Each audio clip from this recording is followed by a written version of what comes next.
आपका स्वागत है। मैं हूं माथी और आप देख रहे हैं स्वामी न्यूज। सबसे पहले नजर डालते हैं हेडलाइंस पर।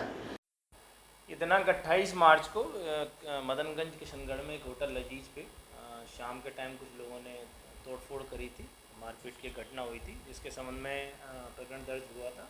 उसमें पूर्व में एक आरोपी उसको हम गिरफ्तार कर चुके हैं, जिसका नाम देवा था, देवा और देव गुर्जर।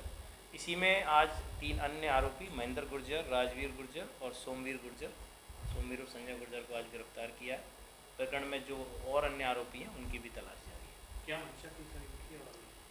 ये वहाँ कुछ इनकी कुछ रंजिश भी थी और उसने जो महेंद्र गुर्जर था उसने उसको धमकी भी दी थी कि भाई तेरे साथ हम मारपीट करेंगे इस तरह की। तो उस बात को लेके शाम के टाइम वहाँ जो दुकान पे करीब 8-9 बजे इन लोगों ने पत्थर फेंके थे और मारपीट करी थी। तो उसी संबंध में तुरंत जो अपनी टीम गठित करी थी, उसमें पहले जैसे मैंने आपको बताया एक आरोपी गिरफ्तार किया जा चुका है, 3 आरोपियों को आज गिरफ्तार किया। और भी जो आरोपी हैं उनकी भी सीसीटीवी फुटेज से पहचान की जा रही है, उनको भी गिरफ्तार किया जाएगा। अंदर मुस्लिम समाज द्वारा 2.5 दिन के झोपड़े से दरगाह बाजार तक एक कैंडल मार्च, जो कि आज जैसा कि आप सब लोगों को विदित है कि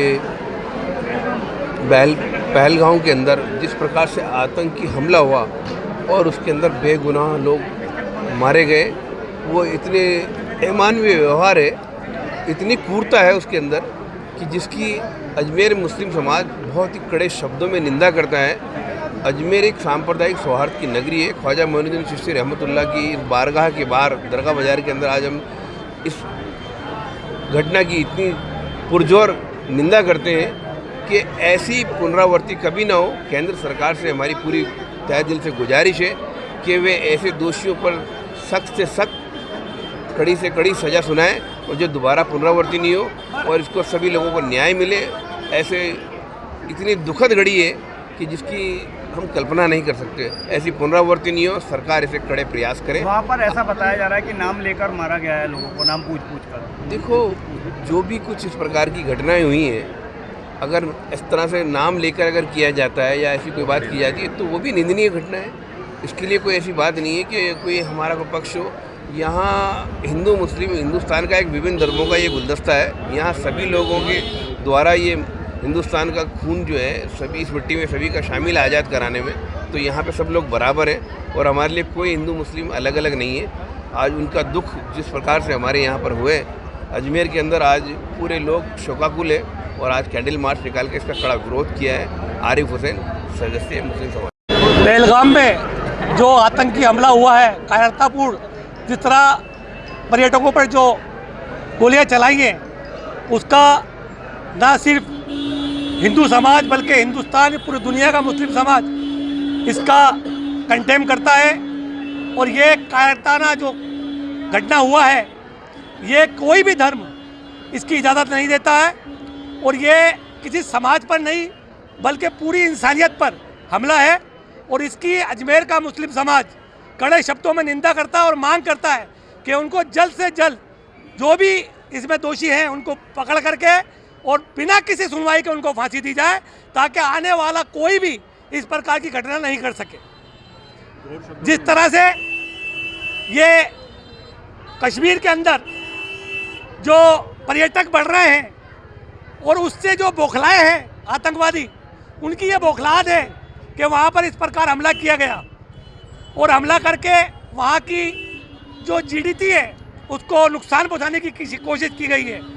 इसका मुस्लिम समाज घोर निंदा करता है और मांग करता है सरकार से कि जल्द से जल्द इस पर कार्रवाई की जाए, ताकि और दूसरे किसी की हिम्मत ना हो सके। काजी मुनव्वर अली। ये क्या मामला है और क्या आप कहना चाहते हैं? देखिए, पाकिस्तान के आतंकवादियों ने जिस प्रकार ये जघन्य अपराध किया है, हम उसकी घोर निंदा करते हैं और आदरणीय प्रधानमंत्री जी मोदी जी से निवेदन करते हैं कि जो भारत में भी कुछ आतंकवादी बैठे हुए हैं और पाकिस्तान में जो मुख्य आतंकवादी हैं, उनको ऐसा सबक सिखाया जाए कि उनकी आने वाली 7 पीढ़ियां याद रखे बदला कैसे चुकाया जाता है। भारत माता की जय। देखिए, ये इतने सालों से हम पाकिस्तान के द्वारा पीड़ित भारत के लोगों को काफ़ी सालों से मारे जा रहे हैं और अब बहुत हो चुका है। अब ऐसा कभी नहीं होगा हम ये चाहेंगे कि ऐसा सबक सिखाए नरेंद्र मोदी जी को, उनकी 7 पुश्ते तो क्या, उनके जो 7 पुश्ते अंदर गई हुई है वो भी याद रखे कि मोदी जी किसे कहते हैं। आज क्या कार्यक्रम रखा था? आज ये कार्यक्रम रखा गया था, जो शहीद हुए थे उनको श्रद्धांजलि दी थी और उनके परिवार वालों के प्रति संवेदना व्यक्त की गई थी तीर्थ पुरोहितों के द्वारा पुष्कर में। पुष्कर तीर्थ स्थल है, आप क्या संदेश देना चाहते हैं? हम तो मोदी जी से यही प्रार्थना करते हैं कि हमारे सारे पंडितों के शरीर में बम बांध के पाकिस्तान में छोड़ दें, ताकि एक न एक जो भी होना चाहे वो हो जाए। आपका नाम होता संजय पाराशर, तीर्थ पुरोहित। पहलगाम में जो निर्दोष लोगों की निर्मम हत्या धर्म पूछ के जो की गई थी पाकिस्तान के आतंकवादियों द्वारा, ये इसकी बड़ी सभी त्रिपुरा संघ बहुत बड़ी निंदा करते हैं। एवं इन्होंने जो मजहब और धर्म पूछ के जिन्होंने निर्मम हत्या की है, भारत में जो जघन्य हत्याकांड हुआ है उसकी हम घोर निंदा करते हैं। नरेंद्र मोदी जी से हम आह्वान करते हैं, आप संघर्ष करो, पूरा भारत आपके साथ है। पाकिस्तान ये भूल गया है, भारत 1947 जैसा नहीं है, भारत विकसित राष्ट्र बनने जा रहा है। नरेंद्र मोदी के नेतृत्व में पाकिस्तान को ऐसा सबक सिखाएंगे, इनकी पुश्तें कई पीढ़ियां याद रखेगी कि जो पहलगाम में हमला किया है इसका बदला नरेंद्र मोदी, भारत सरकार ऐसा लेगी कि पाकिस्तान ने सपने में भी नहीं सोचा होगा कि नरेंद्र मोदी देश के प्रधानमंत्री है। तीर्थ स्थल है, यहाँ से क्या संदेश जा रहा है? ये संदेश जाता है, भारत भाईचारे का देश है, सभी धर्मों का देश है, सनातन देश है, सभी का सम्मान होता है। लेकिन पाकिस्तान के आतंकवादी ने जो नीच हरकत की है, धर्म और मजहब पूछ के जो हत्या की है, उसकी घोर निंदा करते हैं सभी तीर्थ संघ पुष्कर के। यही पुष्पांजलि उनकी आत्मा को शांति के लिए की गई थी। आपका नाम? ओम प्रकाश पाराशर। की सूचना थी और किस चीज में आग लगी थी? सूचना में ज्ञान सिंह जी पार्षद ने सूचना दी है कि अपने मित्तल हॉस्पिटल के पास में जो कचरा है उस पर कचरे में आग लग रही है, और सूचना मिलते हैं हमने गाड़ी रवाना करी और गाड़ी रवाना करते हम साथ में जहाँ पे पहुंचे, घटनास्थल पर पहुंचते ही हमने हॉस्पिटल की सहायता से यहाँ पे आग बुझाना शुरू कर दिया काम, और अब मौके पे आप देख सकते हैं कि हमने पूर्ण रूप से आग बुझा दी है। किस चीज में आग लगी थी? कचरे में आग थी। आग का कारण पता चला? हाँ जी सर, आग लगने का कारण सामने? हमें कारण कोई पता नहीं लगा सर, अभी अज्ञात बताया जा रहा है कारण। आपका नाम? मेरा नाम मुकेश गुप्ता, फायरमैन अग्निशमन निगम जयपुर। बताइए कहाँ पे? पुराने विश्राम स्थल के आगे मित्तल अस्पताल के पहले निगम का बड़ा कचरा डिपो है। इसके अंदर अभी मोहल्ले के लोगों ने, वार्ड के लोगों ने सूचना दी कि इसमें आग लग रही है, भीषण आग लग रही है, और साथ में निगम के बड़े ट्रक और टॉयलेट, नए टॉयलेट इसके आग के बिल्कुल बीच में थे। सूचना मिलती तुरंत मैंने फायर को फ़ोन किया, फायर आई, पास में नगर निगम का गोदाम है, वहाँ से जेसीबी लाए, जेसीबी लाके जो टॉयलेट आग के बीच में थे उन टॉयलेट को निगम के जेसीबीओं की मदद से साइड में हटाया और फायर ने आग बुझाई है, और एक गाड़ी जब बुझा चुकी है और शायद जरूरत पड़ी तो एक गाड़ी और आने वाली। आग लगने का कारण? ये आपस में या कचरा बीनने वाले रहते हैं, इनके आपसी जो झगड़ा है, अभी भी यहाँ इस समय आग बुझा रहे थे, उस समय भी लड़ रहे थे आपस में बुरी तरह से, तो संभवतः शायद इनका आपस का झगड़ा है, तो इसी झगड़े का कारण ये आग बनी है। ठीक। पिछले 20 सालों से अजमेर शहर विकास के लिए तरस रहा है। बीजेपी की विधायक यहाँ पर सत्ताधीन है।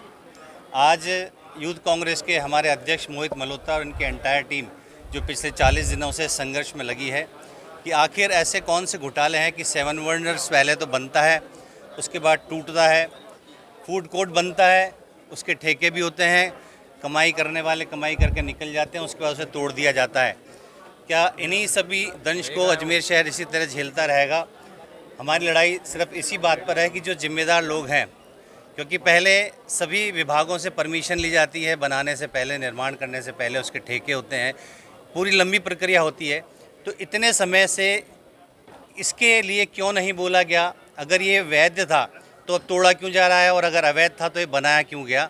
इन सभी की लड़ाइयाँ यहाँ पर यूथ कांग्रेस लड़ रही है, क्योंकि यह अजमेर के विकास की बात है कि कई 100 करोड़, और मैं तो कहता हूँ कि अजमेर स्मार्ट सिटी के अंतर्गत जितने भी काम अजमेर शहर के अंदर हुए हैं, या तो वो दिख नहीं रहे थे, और अगर दिख भी रहे हैं तो उन्हें तोड़ के अजमेर की जनता के साथ जो है निष्पक्ष कार्रवाई नहीं की जा रही है।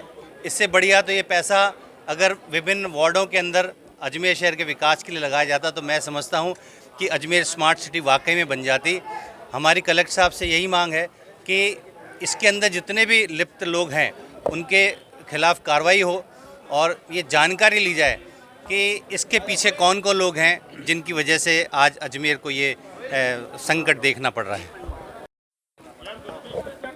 आज युवा कांग्रेस ने पिछले 10 दिनों से ये संदेश दिया हुआ था कि जिस तरह युवा कांग्रेस पिछले 1.5 महीने से सड़कों पे उतरकर धूप के अंदर युवा कांग्रेस की महिलाएं, युवा कांग्रेस के कार्यकर्ता जिस तरीके से पिछले 10 मार्च से जिस तरीके से सड़कों पे रह के 7 वंडर को लेके अजमेर के स्मार्ट सिटी के 100 करोड़ को लेके जो लगातार प्रदर्शन कर रहा था, उस पर जो अजमेर प्रशासन था, राजस्थान सरकार के जो मंत्री थे, अजमेर के जो विधायक थे, अजमेर के जो सांसद थे, अजमेर का जो नगर निगम का जो बोर्ड था, वो कोई भी किसी भी तरीके की सुध नहीं ले रहा था, और सब अपने कानों में रुई डालकर आंखों पे काला चश्मा लगा के हम लोगों को नज़रअंदाज कर रहा था। युवा कांग्रेस लगातार प्रदर्शन के माध्यम से बोल रहा था कि युवा कांग्रेस की मांग है कोई ना कोई जिला प्रशासन का अधिकारी, अजमेर के विधायक, हमारे अजमेर के विधानसभा अध्यक्ष वासुदेव देवनानी जी कोई भी मीडिया के माध्यम से आके अजमेर की जनता को ये बात बताए कि जो 100 करोड़ के अंदर जो भ्रष्ट जो लोग हैं, जो दोषी हैं, उनका खुलासा हो और उनकी तनख्वाह से उस 100 करोड़ की पैसों की वसूली की जाए। परंतु युवा कांग्रेस की मांग को नज़रअंदाज किया जा रहा था। उसके बावजूद पिछले 4 दिन पूर्व युवा कांग्रेस ने मीडिया के माध्यम से प्रशासन को चताया था कि युवा कांग्रेस उग्र प्रदर्शन करेगी। उसके बावजूद प्रशासन ने हमको बुला के हमारी मांग के बारे में कोई जायजा नहीं लिया गया, हमें नज़रअंदाज किया गया। आज सुबह जब युवा कांग्रेस ने 3 दिन पहले एडीएम सिटी को लेटर देके स्वीकृति दी गई कि हम यहाँ पे हमारा पंडाल लगाएंगे, टेंट लगाएंगे, परंतु तब प्रशासन ने 3 दिन से प्रशासन नहीं चेता। पर आज सुबह 11 बजे प्रशासन के अधिकारी आके बोलते हैं कि आपने पंडाल किसकी परमिशन से लगा लिया। क्यों 3 दिन से प्रशासन कहाँ था? जब दैनिक भास्कर में बड़ी बड़ी खबरें छप रही थी, अजमेर के मीडिया में बड़ी बड़ी खबरें छप रही थी, नवज्योति पत्रिका में बड़ी बड़ी खबरें छप रही थी कि युवा कांग्रेस 24 को बड़ा आक्रोश वाला प्रदर्शन करेगा। परंतु युवा कांग्रेस की इस मांग को नज़रअंदाज किया जा रहा था और आज युवा कांग्रेस ने बाहर 1 घंटा धरना किया। धरने के अंदर युवा कांग्रेस की जितनी भी मांगे थी वो शहर की आम जन को बताई, जनता को बताई। उसके बाद युवा कांग्रेस ने जो अपनी मांग और जो अपना संदेश दिया था कि कलेक्ट्रेट का घेराव करेगी, वो युवा कांग्रेस ने उस पर अमल किया, कलेक्ट्रेट का घेराव किया और जिला कलेक्टर को हमने ज्ञापन सौंपा प्रधानमंत्री के नाम। प्रशासन के ऊपर से दबाव है, जो प्रशासन के अधिकारी लिप्त हैं उनका दबाव है, प्रशासन के जो विधायक हैं, जो बीजेपी की सरकार है, उनका दबाव है। हमको किसी न किसी माध्यम से कई बार फ़ोन आया गया कि इस प्रदर्शन को आप सस्पेंड कर दो, इस प्रदर्शन को ख़त्म कर दो, कोई मतलब नहीं इस प्रदर्शन को करने का। युवा कांग्रेस 2 दिन काम करेगी फिर घर बैठ जाएगी। पर युवा कांग्रेस ने पिछले 1.5 महीने से युवा कांग्रेस लड़ाई लड़ रही है और आज भी युवा कांग्रेस से संदेश देती है कि आगामी दिनों के अंदर अगर हमारी मांग पर कोई कार्रवाई नहीं हुई तो युवा कांग्रेस भूख हड़ताल पर बैठेगी, जिसकी समझ जिम्मेदारी हमारी राजस्थान की सरकार की होगी। और एक बात और मैं कहना चाहता हूँ, हमारे भजन लाल जो मुख्यमंत्री जी हैं वो मोदी जी की देन से तो बने, परंतु जो मोदी जी ने अजमेर स्मार्ट सिटी के नाम से जो 1000 करोड़ 2000 करोड़ फंड जो दिया, उस फंड की तो कोई परवाही नहीं कर रहे हैं। मतलब बीजेपी के लोग, बीजेपी के नेता के द्वारा जो फंड दिया गया उसकी लापरवाही कर रहे हैं, उसी में भ्रष्टाचार कर रहे हैं। ये युवा कांग्रेस की मांग है और युवा कांग्रेस सड़कों पर उतर के इसी तरह अपना प्रदर्शन करती रहेगी। मोहित मल्होत्रा, जिलाध्यक्ष युवा कांग्रेस। और किस तरह से इसकी जांच की गई और अब क्या रहा है? ये 13 अप्रैल को थाने पर जो अपने प्रजापति छात्रावास के पीछे एमपी की लेबर रहती है, झुग्गी झोपड़ियाँ है, उनमें एक व्यक्ति जो झुग्गी में मृत पाया गया था, जिसका नाम कटोरी सौर उर्फ सीताराम था। उसके मेडिकल बोर्ड से उसकी लाश का पोस्टमार्टम करवाया गया था। तत्पश्चात लाश को उसके साले के साथ हमने रवाना कर दी थी अंतिम संस्कार के लिए। बाद में मेडिकल पोस्टमार्टम जो रिपोर्ट आई थी उसमें मृतक के शरीर पर अंदरूनी काफ़ी चोटें थी और उसकी आंतें भी फ्रैक्चर थी। इस आधार पर फिर हमने इसको हत्या का मुकदमा मानते हुए प्रकरण कल पंजीबद्ध किया है। इस पर किसी को संदिग्ध माना? हाँ, इसमें अनुसंधान चल रहा है अभी। किसी को लिया हिरासत में? नहीं, अभी हिरासत में नहीं लिया, पूछताछ और अनुसंधान चल रहा है। और इसी के साथ ये समाचार बुलेटिन समाप्त होते हैं। मुझे दीजिए इजाजत। देखते रहें स्वामी न्यूज़।